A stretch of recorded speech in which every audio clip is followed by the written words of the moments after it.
Bismillahirrahmanirrahim. Assalamualaikum warahmatullahi wabarakatuh. Innal hamdalillah nahmaduhu wa nasta'inuhu wa nastaghfiruh wa na'udzu billahi min shururi anfusina wa min sayyiati a'malina. Man yahdihillahu fala mudilla lahu wa man yudlil fala hadiya lahu.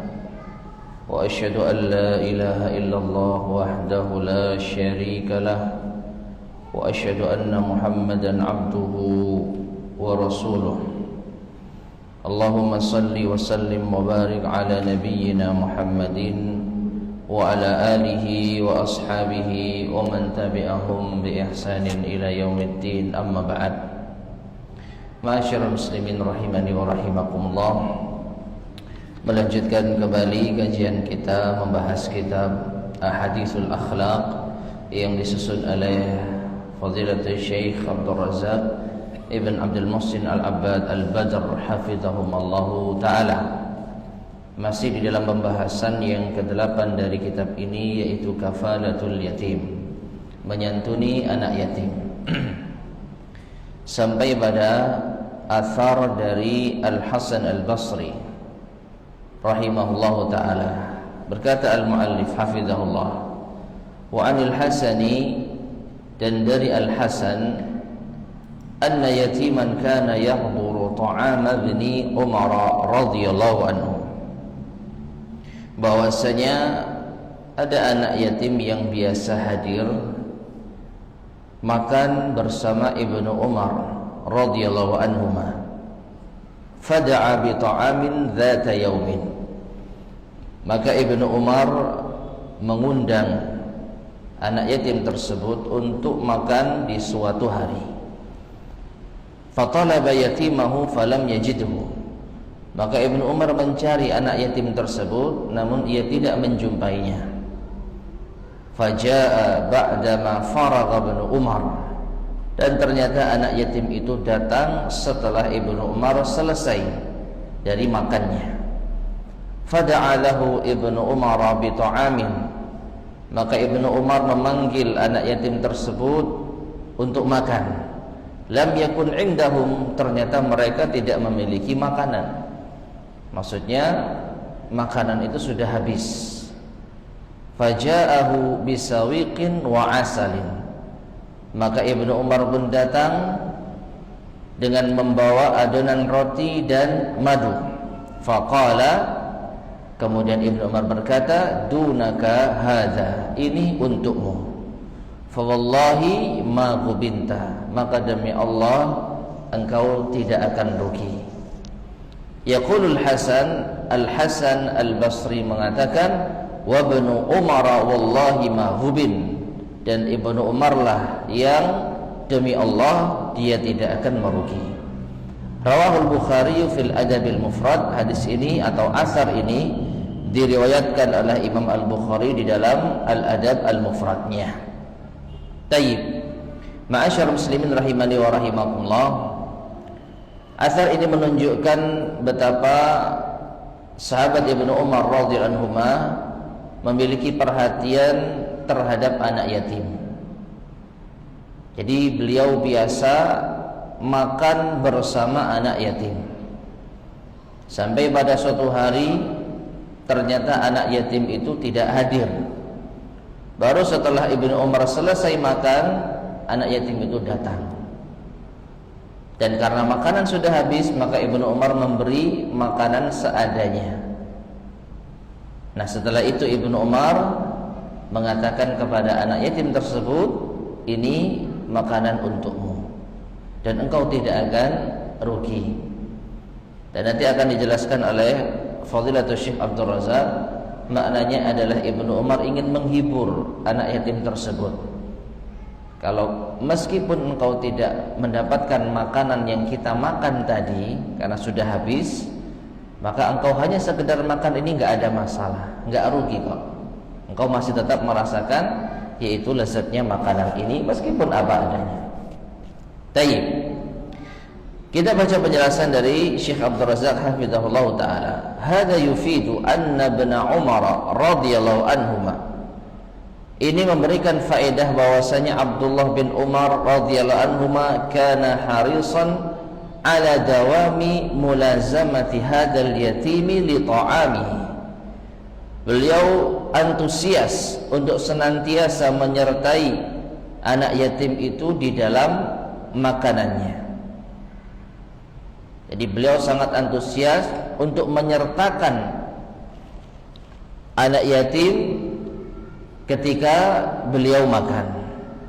Wa idza iftaqadahu waqtat ta'am, dan ketika beliau kehilangan anak yatim tersebut di dalam suatu momen makan bersama, fa innahu yas'alu anhu, maka Ibnu Umar bertanya tentangnya. Mana anak yatim tersebut? Kama yudfiduhu qawluhu, sebagaimana ucapan dari Al-Hasan, fatalaba yatimahu falam yajidhu. Al-Hasan mengatakan Ibnu Umar mencari anak yatimnya tersebut tetapi ia tidak menjumpainya. Faja'al yatimu ba'dama faragha, namun setelah selesai makan anak yatim itu datang. Ya, ba'dama faragha Ibnu Umar bin at-ta'am. Jadi setelah Ibnu Umar selesai makan baru anak yatim itu datang. Maka fada'alahu Ibnu Umar bi ta'amin lam yakun indahum.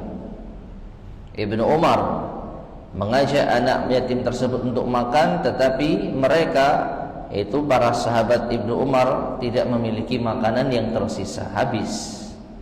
Ay anna ta'ama alladhi kana mu'addan qad intaha, yaitu makanan yang telah dihidangkan tadi sudah habis. Faja'ahu bisawiqin wa asalin. Namun Ibnu Umar akhirnya datang dengan membawa roti dan madu. Wa qaddamahu lah wa latafahu biqaulih fa wallahi ma gubintah. Maka Ibnu Umar memberikan makanan itu kepada anak yatim tersebut dan bersikap lembut kepadanya dengan mengucapkan, demi Allah engkau tidak akan merugihi. Qala hadza tatriban li khatirihi. Ibnu Umar mengucapkan ini untuk menghibur perasaannya, wa ziyadatan fil ihsani ilaih, dan menambah kebaikan pada dirinya. Ai ma khasirta bi fawati ta'amil ladzi ta'imna, maknanya engkau tidak akan rugi meskipun engkau tidak ikut makan bersama kami sebelumnya, ya, meskipun engkau tidak ikut memakan makanan yang kami makan tadi. Fa hadha ta'amul ladzi quddima laka ta'amun thayyibun, maka makanan yang aku berikan kepadamu ini makanan yang juga baik kok, makanan yang juga baik, ya. Dan perhatikan ma'asyar muslimin rahimani wa rahimakumullah, yang dihidangkan kepada Ibnu Umar adalah sawit dan asal, yaitu adonan roti dan madu. Wallahu a'lam bishawab. Mungkin ini bagi kita makanan yang biasa, ya, makanan yang biasa. Namun bisa jadi di kalangan yaitu mereka ini makanan yang luar biasa, makanan yang istimewa. Sama seperti, jazakallahu khairan, sama seperti apa? Keju misalkan, ya, itu di antara makanan yang disukai aqid, ya. Demikian pula kismis. Kalau kita mungkin menurut kita makanan biasa, ini mungkin camilan, hanya sekedar makanan ringan gitu ya. Namun bisa jadi bagi mereka itu makanan pokok. Justru mereka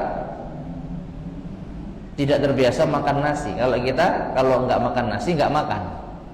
Ya, kalau mereka dikasih makan nasi malah nggak makan, nyarinya roti. Biasanya rotinya yang keras lagi. Ya. Roti yang keras dikasih apa? Kasih ya tadi madu, keju, ya, dan apa namanya yogurt, nah gitu itu, ya.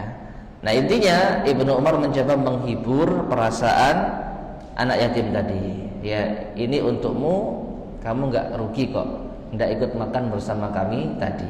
Nah, qala Al-Hasan Al-Basri rahimahullah. Nah, setelah menceritakan athar ini, Al-Hasan Al-Basri rahimahullah berkomentar, wa ibnu Umar wallahi ma ghubin. Dan Ibnu Umar lah yang demi Allah tidak merugi. Ay annahu rabihun ribhan aziman. Bahwasanya Ibnu Umar lah yang beruntung dengan keberuntungan yang besar, li ihsanihi li hadzal yatim, karena perbuatan baiknya terhadap anak yatim ini. Wa kaunihi sahiba karamin wa yadin wa mu'atah. Dan karena Ibnu Umar adalah seorang yang dermawan, yaitu panjang tangan. Panjang tangan dalam artian membantu, ya, wa mu'ata, dan suka memberi. Wa kanat hadhihi adatan li ibni Umar. Dan ini termasuk di antara kebiasaan Ibnu Umar. La ya'kulu at-ta'ama illa wa qad asyraka yatiman ma'ahu fi aklihi. Beliau tidaklah memakan makanan melainkan selalu menyertakan anak yatim bersamanya makan bersama. Nah ini ya, dikuatkan asar berikutnya. Jadi tadi asar Al-Hasan Al-Basri tentang kisah yang tadi, sekarang asar berikutnya. Wa an Abi Bakar ibn Hafs, dari Abu Bakar bin Hafs, anna Abdullah kana la ya'kulu ta'aman illa wa ala khiwanihi yatimun. Bahwasanya Abdullah bin Umar tidaklah makan suatu makanan melainkan di mejanya ada anak yatim. Maksudnya duduk bersamanya di meja makan itu ada anak yatim. Rawahul Bukhari fil Adabil Mufrad. Asar ini diriwayatkan oleh Imam Al-Bukhari di dalam Al-Adab Al-Mufrad. Warabul Kharaiti fi Makarimil Akhlaq. Dan juga diriwayatkan oleh Al-Kharaiti di dalam kitabnya Makarimul Akhlaq, an Nafi'in qala, dari Nafi' ia berkata, kana ibnu Umar la ya'kulu ta'aman illa wa ala khiwanihi aitam. Ibnu Umar tidaklah makan suatu makanan melainkan di meja makannya ada anak-anak yatim. Ya. Wal khiwan ma yudau alaihi ta'am, dan khiwan itu adalah suatu yang diletakkan di atasnya makanan. Ya mungkin bisa meja, atau mungkin kalau di karpet itu diberi semacam sufrah, ya plastik atau alas, pokoknya diletakkan di situ makanan. Nah, selalu ada anak yatim bersama Ibnu Umar kalau mau makan. Dalam riwayat Abu Bakar bin Hafs dalam bentuk mufrad, ya, illa wa ala khiwanihi yatimun, seorang anak yatim. Dalam riwayat Al-Kharaiti, illa wa ala khiwanihi aitamun, melainkan ada bersamanya anak-anak yatim. Jadi bukan cuma satu, ya. Dan wallahu a'lam bishawab, bisa jadi terkadang hanya satu anak yatim yang makan bersama Ibnu Umar, dan terkadang banyak anak yatim, ya. Intinya Ibnu Umar selalu makan bersama anak yatim. Mungkin terkadang hanya satu orang saja anak yatimnya, dan terkadang beberapa anak yatim. Kemudian Syekh Abdul Razak memberikan komentar, fa fihi dalilun ala hirsihi radhiyallahu anhu alal aitam. Maka di dalamnya terdapat dalil atas antusiasnya Ibnu Umar terhadap anak yatim, wa isyraqihim fi ta'amihi, dan menyertakan mereka di dalam makan bersama, bihaitsu innahu la ya'kulu illa wa hum ma'ah, di mana tidaklah Ibnu Umar makan melainkan bersamanya ada anak yatim. Allah Ta'ala yaqul, dan Allah Ta'ala berfirman, wa yut'imuna at-ta'ama ala hubbihi miskinan wa yatiman wa asira. Dan mereka, orang-orang yang berbuat baik, yaitu memberikan makanan atas apa yang dicintainya, itu makanan yang ia sukai, bukan makanan sisa, bukan makanan yang dia tidak suka, bukan makanan yang sudah basi, tapi makanan yang ia sukai, makanan favoritnya, diberikan kepada siapa? Miskinan wa yatiman wa asira, kepada fakir miskin, kepada anak yatim, dan kepada tawanan perang. Ya, surat Al-Insan ayat yang ke-8. Nah, jadi ma'asyar muslimin rahimani wa rahimakumullah, Ibnu Umar berusaha mengamalkan ayat yang mulia ini, sekaligus berusaha mengamalkan hadis Nabi SAW yang telah kita bawakan di awal pembahasan ini, bahwasanya aku dan orang yang menyantuni anak yatim sedekat ini, ya, sedekat ini. Nah, karena Ibnu Umar ingin dekat dengan Nabi SAW dan beliau berusaha sebisa mungkin, yaitu meneladani Nabi SAW. Kalau kita melihat perbuatan Ibnu Umar di antara perbuatan yang sangat istimewa di dalam meneladani Nabi SAW, sampai sebagian yaitu kalangan apa istilahnya ya, memberi catatan terhadap Ibnu Umar karena saking antusiasnya benar-benar mengikuti jejak Nabi SAW. Ya, ada yang mengisahkan bahwasanya Nabi SAW ketika melakukan ibadah, katakanlah umrah atau safar, maka beliau terkadang berhenti di tempat tertentu di waktu tertentu. Nah, yang dipahami oleh kebanyakan sahabat, ya ini karena kebetulan saja. Ini tidak ada hubungannya dengan keutamaan tempat tersebut, waktu tersebut, berhenti di tempat tersebut, nggak ada. Karena kebutuhan Nabi mungkin sedang lelah, ya berhenti di tempat ini. Kemudian beberapa waktu berikutnya berangkat lagi, melanjutkan perjalanan sampai di tempat tertentu, berhenti untuk istirahat. Nah, Ibnu Umar dikenal dengan orang yang tatabbu'ul athar, yaitu berusaha untuk meniti jejaknya Nabi SAW. Jadi butuh nggak butuh, ketika Ibnu Umar faham, dulu Nabi pernah singgah di sini di waktu ini, maka sekarang pun saya akan melakukan hal yang sama. Ya, jadi berusaha untuk benar-benar mengikuti Nabi SAW.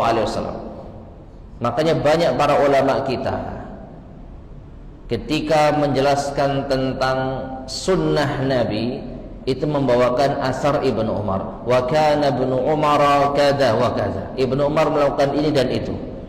Tidak disebutkan hadisnya, karena mereka memahami cukup Ibnu Umar mengamalkan, maka itu sudah menjadi tanda kalau Nabi SAW juga mengamalkan.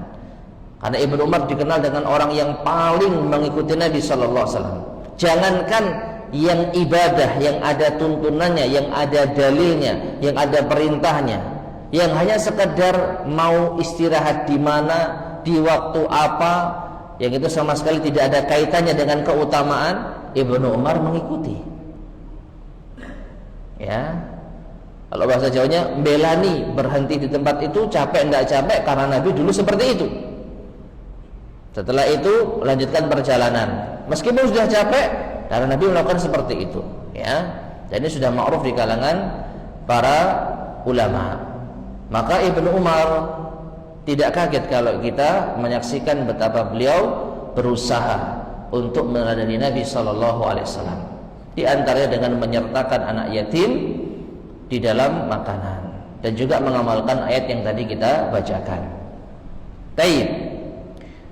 Kemudian Syekh Abdul Razak menjelaskan wahum fi halin, dan mereka orang-orang yang Allah sebutkan di dalam surat Al-Insan ayat yang ke-8 ini, yuhibbuna fihal mal wat ta'am, mencintai, menyukai harta dan makanan tersebut.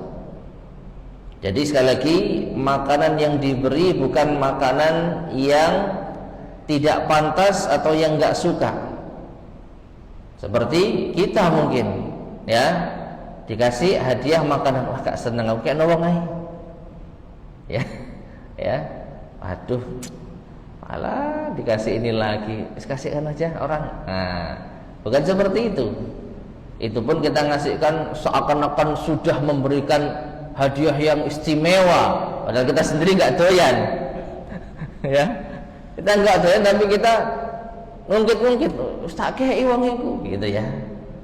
Nah, ini Ibnu Umar dan juga Allah Subhanahu wa ta'ala firman di dalam ayat ini, wa yut'imuna at'ama ala hubbihi, makanan yang dicintai, ya. Walakinnahum qaddamu mahabbatallahi ala mahabbati nufusihim, akan tetapi mereka lebih mengedepankan cinta Allah dibandingkan cinta diri mereka sendiri. Wa yataharrauna fi it'amihim aulan nas, ditambah lagi mereka berusaha menjaga agar makanan ini diberikan kepada manusia yang lebih utama, wa ahjahum, yang lebih membutuhkan, miskinan wa yatiman wa asiran. Nah, ini makanan yang kita sukai diberikan kepada fakir miskin, anak yatim dan tawanan. Nah, kalau kita makanan mewah, makanan lezat, kita kasih kepada orang yang kita hormati, nah, supaya kita punya nilai di sisinya. Tapi kalau makanan yang biasa, kasih tetangga aja, kasih orang-orang biasa, kasih Pak Satpam, ya, kasih orang-orang jalanan makanan biasa. Tapi kalau makanan enak, ya kasihkan ke teman, ya kasihkan ke rekan kita. Nah, orang-orang yang yaitu dipuji Allah Subhanahu wa ta'ala dalam ayat ini, memberikan makanan yang disukai justru kepada orang yang lebih membutuhkan, agar mereka merasakan kenikmatan makanan yang mungkin jarang mereka nikmati, ya. Allah Ta'ala, dan mereka bermaksud dengan infak tersebut dan memberi makan tersebut wajah Allah Subhanahu wa ta'ala, la yuriduna minhum jazaa'aw wala syukura. Mereka tidak menginginkan dari orang-orang tersebut ucapan terima kasih ataupun balasan. Tayyib. Nah, ma'asyiral muslimin rahimani wa rahimakumullah, inilah salaf kita di dalam beramal, yaitu mengamalkan Al-Quran dan mengamalkan apa yang menjadi tuntunan Rasulullah sallallahu alaihi wasallam. Tapi berikutnya,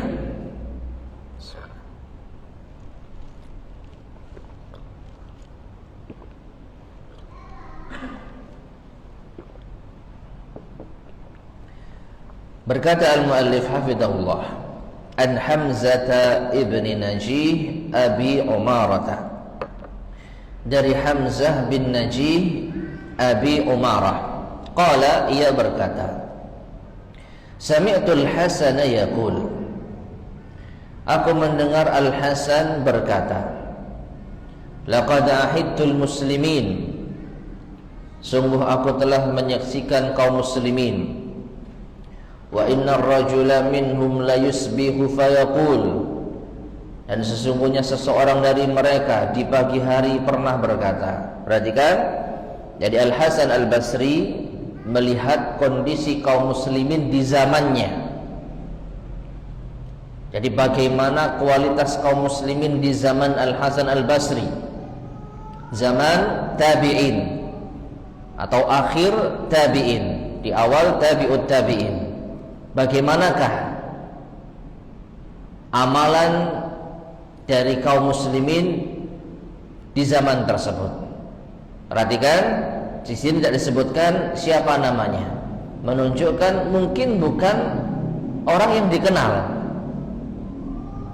bukan tokoh tabi'in atau tabi'ut tabi'in. Innar rajula minhum, sesungguhnya seseorang di antara kaum muslimin. Jadi orang yang tidak dikenal, bukan tokoh.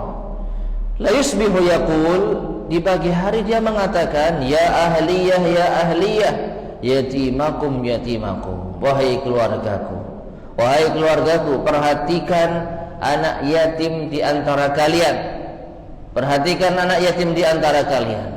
Ya ahliyah, ya ahliyah, wahai keluargaku, wahai keluargaku, miskinakum, miskinakum, perhatikanlah fakir miskin di antara kalian, perhatikanlah fakir miskin di antara kalian.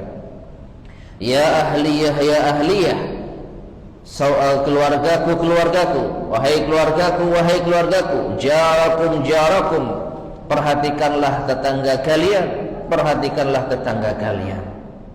Wa usri'a bi khiyarikum wa antum kulla yawmin tardulun, dan betapa cepatnya yaitu orang-orang baik di antara kalian akan yaitu meninggalkan kita, sedangkan kalian di setiap hari dalam keadaan hina. Rawahu Bukhari fil Adabil Mufrad. Athar ini diriwayatkan oleh Imam Al-Bukhari di dalam Al-Adab Al-Mufrad. Tayyib ma'asyar muslimin rahimani wa rahimakumullah. Jadi ini di antara gambaran masyarakat di zaman Hasan Al-Basri. Perhatian di dalam memberikan nasihat kepada keluarga, khususnya untuk berbuat baik kepada anak yatim, fakir miskin, dan tetangga. Ya.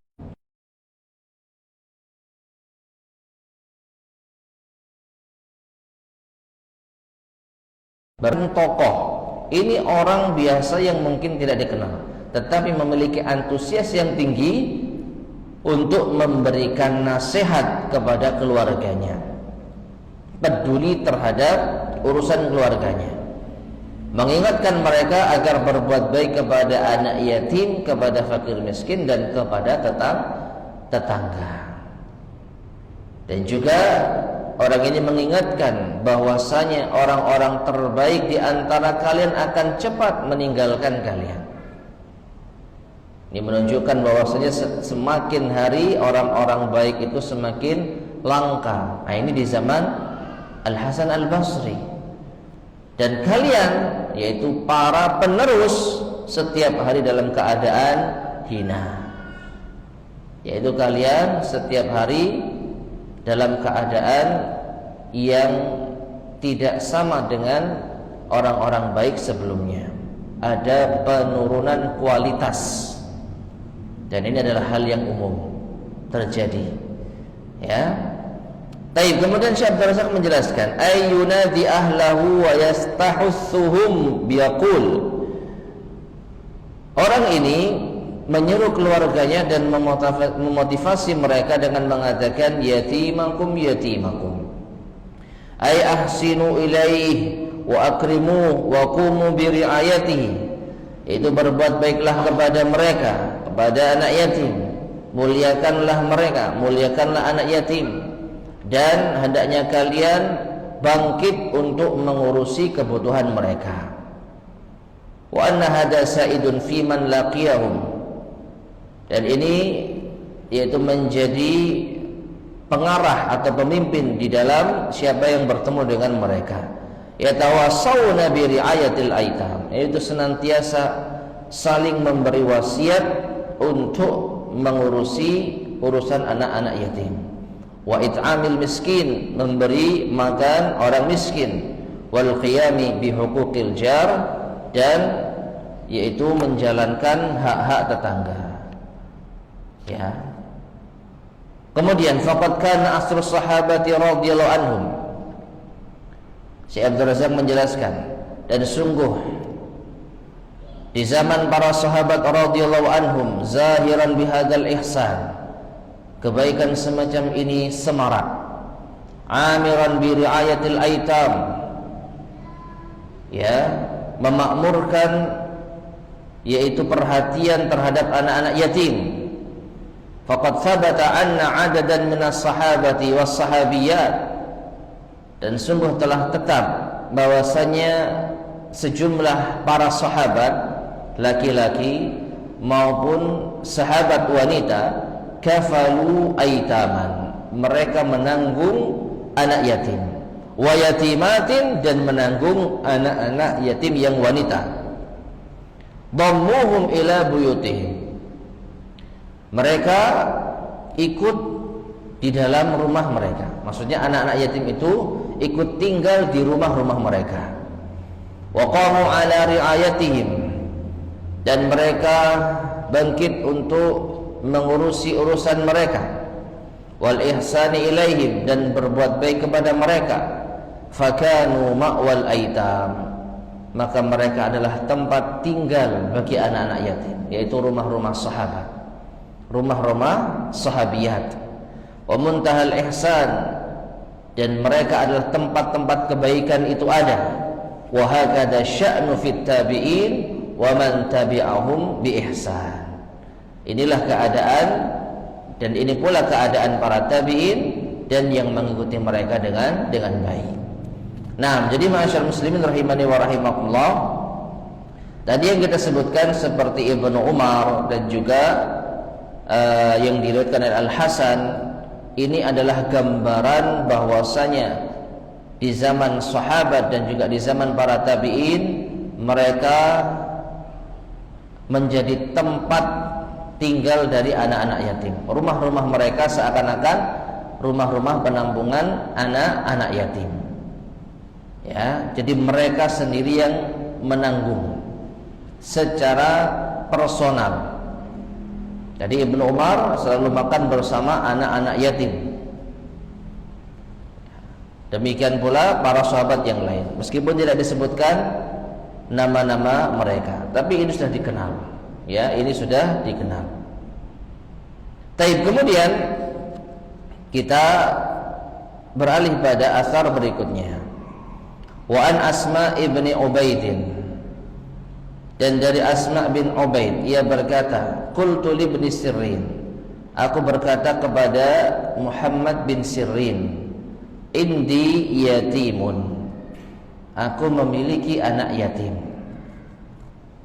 Qala, maka Ibnu Sirrin berkata, isna' bihi ma tasna'u biwaladika, perlakukanlah ia sebagaimana engkau memperlakukan anakmu. Idribhu ma tadribu waladak, pukullah ia sebagaimana engkau memukul anakmu. Rawahul Bukhari fil Adabil Mufrad. Athar ini diriwayatkan oleh Imam Al-Bukhari di dalam kitabnya Al-Adab Al-Mufrad. Taib, ma'asyar muslimin rahimani wa rahimakumullah, sebelum kita membacakan penjelasan dari Syekh Abdul Razak hafizahullah taala, maka di sini ada pelajaran yang mungkin tidak beliau sampaikan, atau faedah yang tidak beliau sampaikan. Apa itu? Bolehnya memukul anak yatim. Ya, bolehnya memukul anak yatim apabila dibutuhkan, sebagaimana kita boleh memukul anak kita sendiri. Artinya, ini bukan termasuk menghardik anak yatim yang dilarang. Ini bukan termasuk menghardik anak yatim yang dilarang. Wa ammal yatima fala taqhar, adapun kepada anak yatim maka jangan engkau hardik, jangan engkau celah. Seakan-akan mencela saja enggak boleh, lah ini kok mukul, harusnya lebih tidak boleh lagi. Nah, ada salah seorang yang mengadukan hal ini kepada Ibnu Sirrin, lalu beliau menjawab, perlakukan anak yatim seperti anakmu sendiri. Ya, kalau engkau biasa mendidik anakmu dengan hukuman memukul, kalau diperlukan, jika dibutuhkan, maka engkau boleh memperlakukan hal itu kepada anak yatim.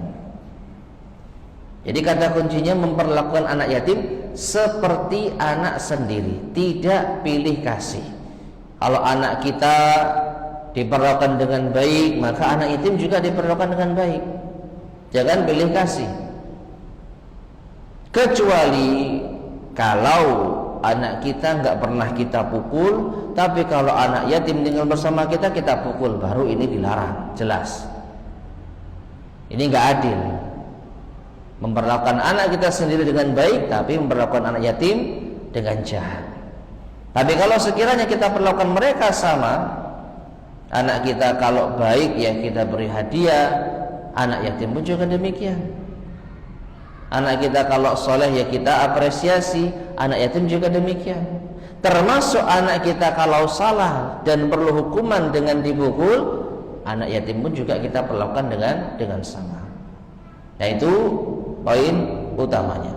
Jadi tidak mengapa memukul anak yatim apabila dibutuhkan, sebagaimana kita juga memukul anak kita apabila dibutuhkan. Taib. Kemudian Syekh Abdul Razak menjelaskan, ay alladzi tuhibbuhu wa tartadhihi li auladika amil bihil yatim alladzi kafaltahu. Yaitu apa yang engkau sukai dan engkau ridhai terhadap anak-anakmu, perlakukanlah anak yatim yang engkau santuni, yang engkau tanggung hidupnya sebagaimana mereka. Fahadhihi qa'idatun 'azimatun jiddan. Maka ini adalah kaidah yang agung sekali. Yubna 'alaiha hadzal bab, yang dibangun di atasnya bab ini, yaitu ta'dibul yatim wa tarbiyatuhu wa kafalatuhu. Mendidik anak yatim, melatih mereka dan menanggung mereka. Ya. Dan ini seingat saya juga sudah diingatkan oleh Syekh Abdul Razak, atau disebutkan Syekh Abdul Razak di awal, bahwasanya menanggung anak yatim bukan hanya sekedar menanggung hidup mereka saja. Perhatikan ma'asyiral muslimin rahimani wa rahimakumullah. Kalau menanggung hidup mereka saja berarti ya hanya dikasih makan, dikasih tempat tinggal, dikasih pakaian, pendidikannya nggak ngurus. Bahkan mungkin termasuk di antara bentuk diskriminasi, ya, kalau sekiranya anak kita melakukan kesalahan dan butuh diberi hukuman agar dia menjadi baik, tapi anak yatim kita biarkan. Kayaknya ini baik, kayaknya ini ramah, tapi padahal apa? Di situ terdapat perbedaan sikap. Kita ingin anak kita baik dan benar, makanya kita hukum. Ya, kalau nggak dihukum anak kita ini nanti nggak baik nih. Kalau nggak dihukum anak kita nggak tahu. Maka sayangnya kita diwujudkan dengan memukul anak kita. Tapi anak yatim wes nggak ngurus wes, mau baik mau enggak, yang penting saya ngasih makan, yang penting saya ngasih pakaian, tempat tinggal, cukup. Bukan seperti itu. Samakan mereka dengan anak-anak kita. Ya, jadi sebagaimana kita ingin anak kita baik, dan caranya mungkin dengan cara dihukum, dengan dipukul, anak yatim pun juga demikian. Jangan kita biarkan seakan-akan kita hanya melakukan santunan tadi berupa makanan, tempat tinggal, pakaian. Masalah pendidikan, masalah adab dan akhlak kita tidak peduli. Bukan seperti itu. Ya, dan ini sudah sempat disampaikan oleh Syekh Abdul Razak. Menyantuni anak yatim bukan hanya sekedar masalah duniawi mereka saja, tapi yang tidak kalah pentingnya masalah agama mereka. Nah, di dalam agama kita ada syariat memukul, yaitu anak yang tidak mau sholat ketika usia berapa tahun? 10 tahun. Muru auladakum bis salati wa hum abna'u 7 sinin wadribuhum 'alaiha wa hum abna'u 10 sinin. Kama qala an-nabiy sallallahu alaihi wasallam. Perintahkan anak-anak kalian untuk sholat ketika mereka usia 7 tahun, dan pukullah mereka karena tidak mau sholat ketika mereka usia 10 tahun.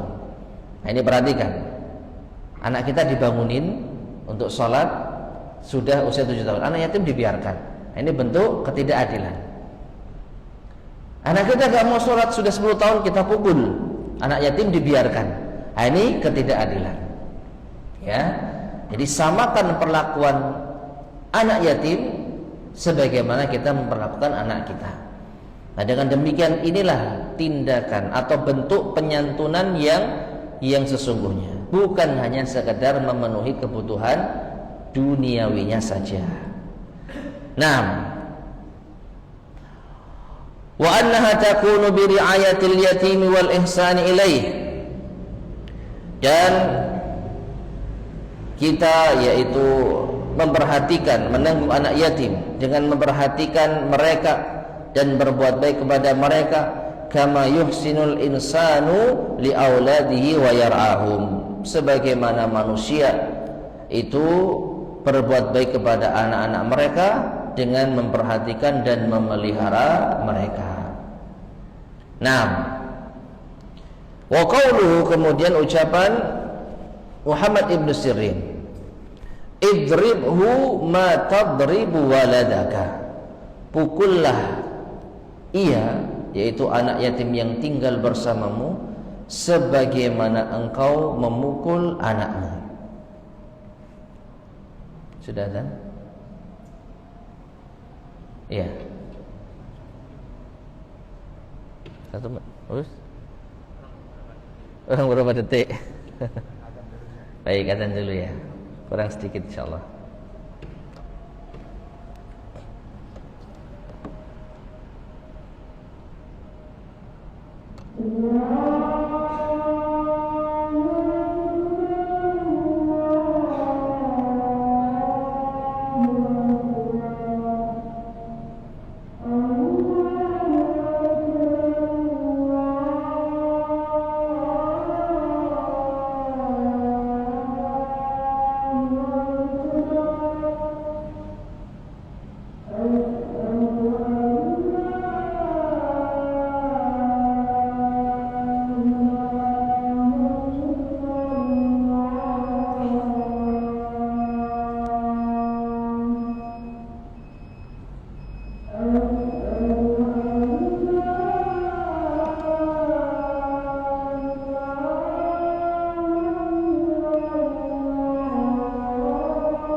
Bismillahirrahmanirrahim.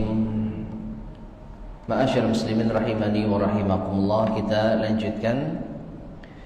Jadi ucapan dari Muhammad ibn Sirin, pukullah anak yatim tersebut sebagaimana engkau memukul anakmu.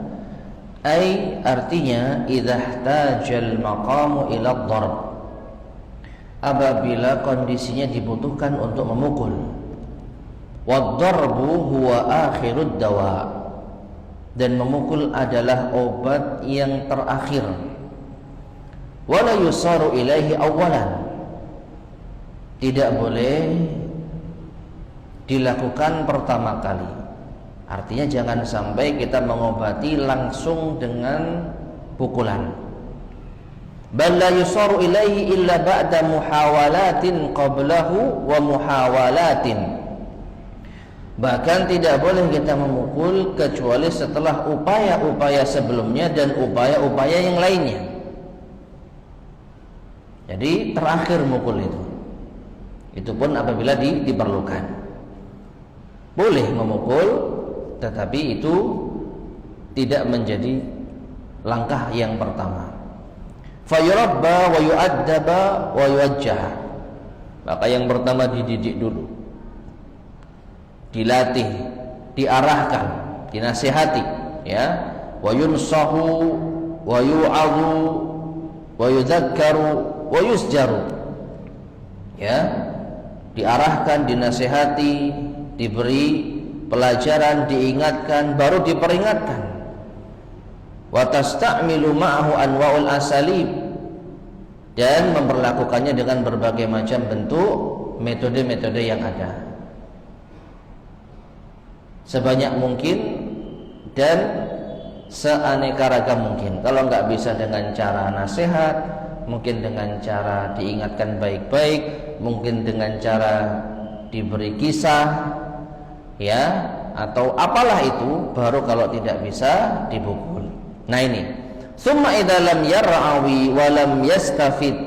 Tapi kalau anak ini memang benar-benar tidak bisa diarahkan dengan cara seperti tadi, tidak bisa mengambil pelajaran dari peringatan kita, fa innahu yudrabu, maka dia boleh dipukul. Darba rifqin wa aqfin wa rahmah. Tapi pukulannya adalah pukulan yang lembut, pukulan yang halus, dan pukulan kasih sayang. La darba idrarin wa idzain wa batsh, bukan pukulan yang memadaratkan, yang menyakiti dan melukai. Fayu'amiluhu mu'amalatal abir rahim li abnaihi, sehingga orang yang mengasuh anak yatim tadi ketika memukul anak yatimnya seperti itu, seakan-akan ini adalah perlakuan seorang ayah yang sayang kepada anak-anaknya. Baik. Jadi masyarakat muslimin rahimani wa rahimakumullah, kesimpulannya, di dalam menangani atau mengasuh anak yatim, kita perlakukan seadil mungkin dengan anak-anak kita. Kalaupun dibutuhkan, maka boleh dipukul sebagaimana kita boleh memukul anak kita. Jadi jangan sampai ada diskriminasi dan pilih kasih. Dengan demikian, insya Allah kita termasuk di antara orang-orang yang betul-betul menyantuni anak yatim. Wallahu ta'ala alam bissawab. Baik ma'asyar muslimin rahimani wa rahimakumullah, ini yang mungkin bisa kita sampaikan pada kesempatan di malam hari ini. InsyaAllah akan kita lanjutkan pada kesempatan berikutnya biidnillahi subhanahu wa ta'ala. Baik, sebelum kita akhiri, barangkali ada yang disampaikan, tafadhal, silakan.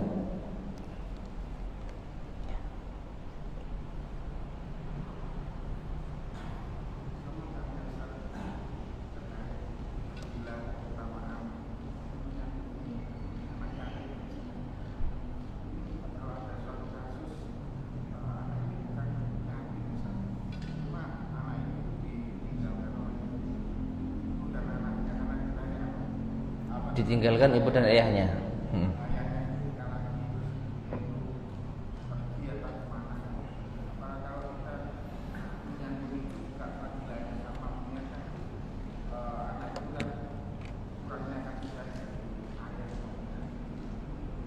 Baik. Bagaimana kalau kita menyantuni anak yang ditinggal oleh kedua orang tuanya karena masalah keluarga mereka, begitu ya. Tapi orang tuanya masih ada.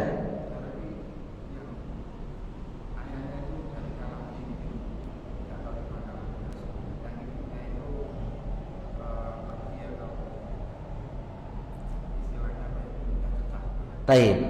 Jadi yang pernah disebutkan oleh Syekh Abdul Razak hafizahullah taala, masuk di dalam menyantuni anak yatim, termasuk menyantuni anak yatim, yaitu ketika menyantuni anak-anak yang tidak diketahui ayah dan ibu mereka, seperti anak yang dibuang oleh ayah dan ibu mereka.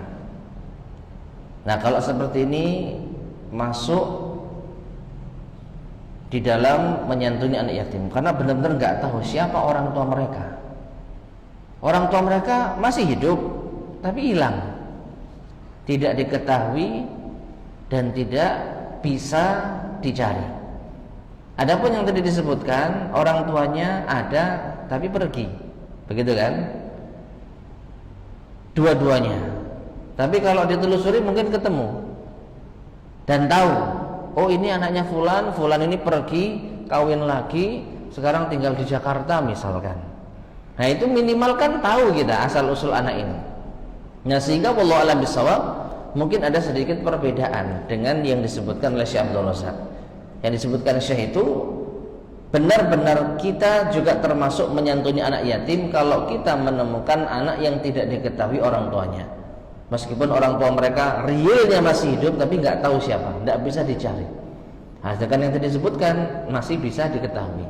Hanya saja apa yang tadi disampaikan sama sekali tidak ada perhatian baik dalam materi maupun kasih sayang, kan gitu ya intinya. Maka wallahu a'lam bishawab, ya saya tidak tahu apakah ini termasuk di antara menyantuni anak yatim yang hakiki kita dapat keutamaan itu. Yang jelas orang yang menyantuni anak seperti ini dapat pahala, pasti itu.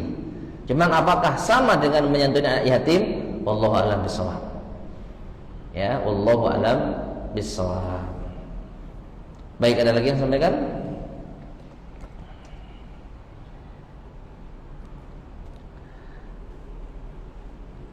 Baik, jika tidak ada, kita cukupkan sekian. Semoga bermanfaat. Kurang lebihnya saya mohon maaf. Kita akhiri. Subhanakallahumma bihamdika asyhadu an la ilaha illa anta astaghfiruka wa atubu ilaik. Alhamdulillahirabbil alamin. Wassalamualaikum warahmatullahi wabarakatuh.